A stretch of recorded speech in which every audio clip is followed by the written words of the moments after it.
So ngayon guys, ang pag-aaralan naman natin is comparison operator. O ano naman tong comparison operators na to guys? So kung si arithmetics, minamanipulate niya yung data guys, dito nagkakaroon na ng comparison ability yung ating program. So papaano yon? Basically, meron tayong 6 na comparison operators. Pero simulan ko muna dun sa umpisa. So number 1 is yung tinatawag natin na equal to. Yan, medyo familiar sa inyo, mga grade 3 or grade 4. Baka nga grade 2 pa lang na pagdadaanan na natin doon. Hindi ko na rin maalala. Basta meron tayong tinatawag na equal to. Ano ang kanyang sign? Ang ginagamit na sign sa equal to guys, sa coding is ganito. Dalawang equal sign. Okay? So parang binabaliktad lang yan kasi yung ikalawa natin, kung merong equal to, syempre merong not equal to. Okay guys? So ang sign niya naman is exclamation point tapos equal. Okay? Ikatlo, greater than. Ayan, medyo familiar na. Greater than. Okay guys? So ganito yung kanyang sign. Alam naman natin yan. Greater than. Pagka ganyan, diba? Ngayon, yung ika-4, syempre kung merong greater than, meron tinatawag na less than. So, diba? Medyo madali lang intindihin yan. So, ang problema natin dyan is paano natin siya i-code, okay? So, yung less than naman, less than sign. Yan yung sign na ginagamit niya. Ngayon guys, ito yung ika-5. Yung tinatawag natin na greater than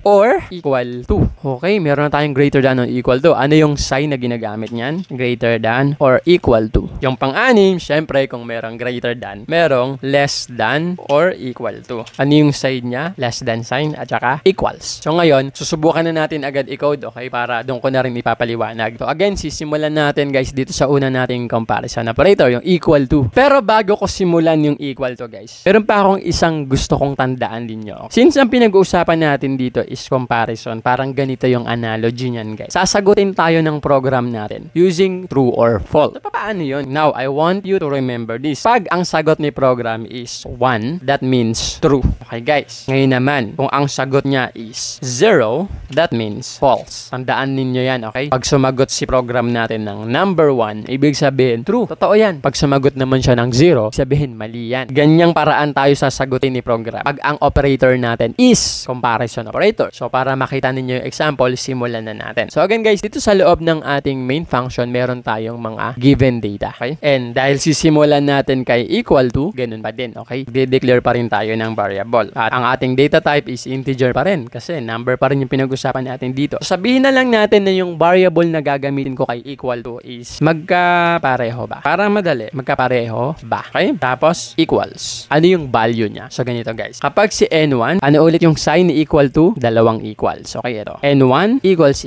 equal to n2 and then semicolon. So, ganito yung gamit niya. Parang arithmetics lang din. Ang nagkaiba lang guys is yung kanyang operators. Okay? Magkapareho ba sila? Parang ganun yung analogy niyan. N1 is equal to N2. So ngayon, ipiprint natin. Ang gagamiting sagot sa atin guys ng ating program is true or false. Or yung tinatawag natin na 1 or 0. So ngayon, iprint na natin. Anong variable yung ipiprint natin dyan? Yung variable ng equal to. Para makita natin yung value kung ano yung sagot niya dito. Equal ba si N1 kay N2? So i-run natin. So ang sagot niya is 0 which means false. No, they are not equal. Which is tama naman. Kasi ang N1 natin is 10, ang N2 natin is 20. Therefore, hindi nga sila equal. Ngayon, sabihin natin, gawin natin 20 rin si N1. Parehas na sila, diba? So, dapat, pag niran natin to ulit, dun sa ating tanong na magkapareho ba sila, is N1 equal to N2, dapat ang sagot niya na dito is 1. True. Kasi parehas na silang 20. Run natin. Ayan, nakita ninyo, 1 na yung sagot. Okay, ganyan lang siya kadali, guys. Sunod naman natin pag-aralan yung ating ikalawang comparison operator. Okay, itong not equal to. So, ito yung sign niya ha, exclamation point at saka equals. So, paano yon? Declare ulit natin. Integer pa rin. Sabihin natin,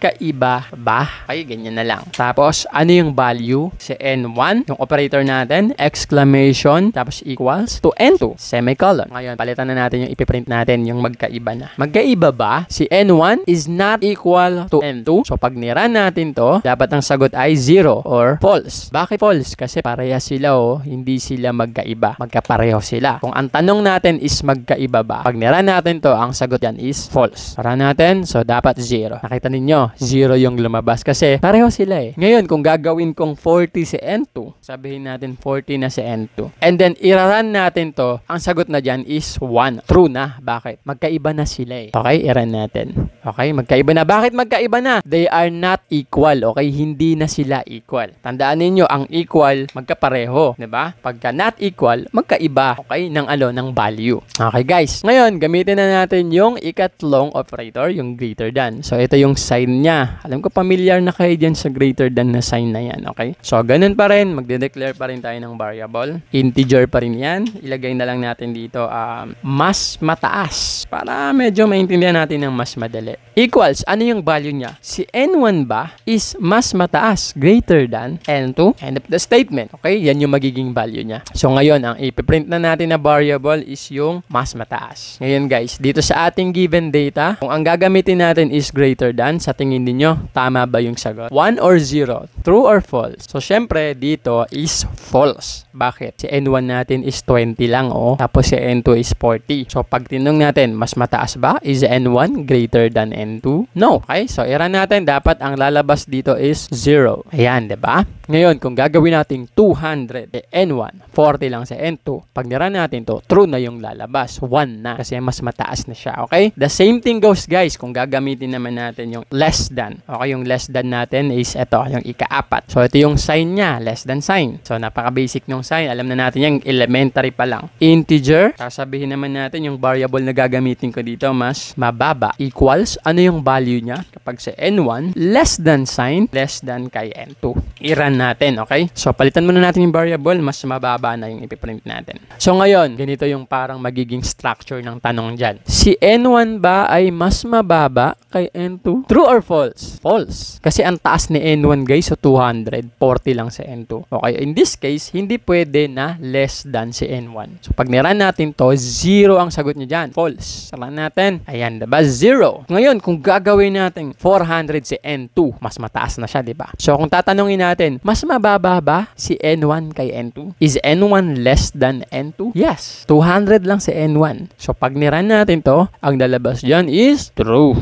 1. Okay? The same thing goes, guys, kung gagamitin naman natin yung ikalimang comparison natin. Okay? Yung greater than or equal to. So, papaano yan? Ganito. I-declare natin ulit. Gawa tayo ng integer. Okay? And then, sabihin natin greater than or equal to. Yan na lang. Yan na lang yung gawin nating variable niya. Ano yung value? Kung si N1 ba is, ano yung sign? Ito yung sign, guys. Greater than or equal to. Kung si N1 ba is greater than or equal to N2, semicolon. So, ngayon, i-analyze natin. Ang given natin sa N1, 200. Ang given natin kay N2 is 400. So, ang unang tanong natin, greater ba siya si N1? Definitely not, diba? Kasi 200 lang si N1. Equal ba sila? Hindi rin. So, anong sagot? Parehas mali. Edi, 0. So, ilagay muna natin yung ating variable na greater than or equal to. Tapos, i-run natin. Ang lalabas dyan dapat ay 0. Bakit? Hindi na nga greater. Hindi pa equal. Edi, mali. Parehas. Okay, guys. Kasi ang rules niyan, pag merong isa dyan ang tumama, kahit isa lang, magiging true na yan agad. Sabihin natin, 400 sila parehas. 400 si N1, 400 si N2. Ngayon, tanungin natin ulit siya. Ito yung ating variable. Si N1 ba ay greater? Hindi, kasi para silang 400. Okay, next. Is it equal? Yes. Okay, therefore, dahil may tumamang isa dun sa operator natin, automatic ang sagot dito is 1. I-run natin. Okay? Hindi man siya greater, equal naman sila. Lalo na kung greater siya, sabihin natin 500 na si N1. I-run natin. O, di 1 pa rin. True. Kasi, bakit naging 1? So, ganito yan, guys. Sa una pa lang na operator, tama na agad. Is N1 greater? Yes. Tama na agad. Di true na. Wala nang mahabang usapan pa. Okay? The same thing goes, guys, in reverse naman dun sa ating last comparison operator. Yung less than or equal to. Okay? So, ganito yung kanyang sign. Less than sign at saka equal to. Sabihin natin, ito yung variable niya. LOE.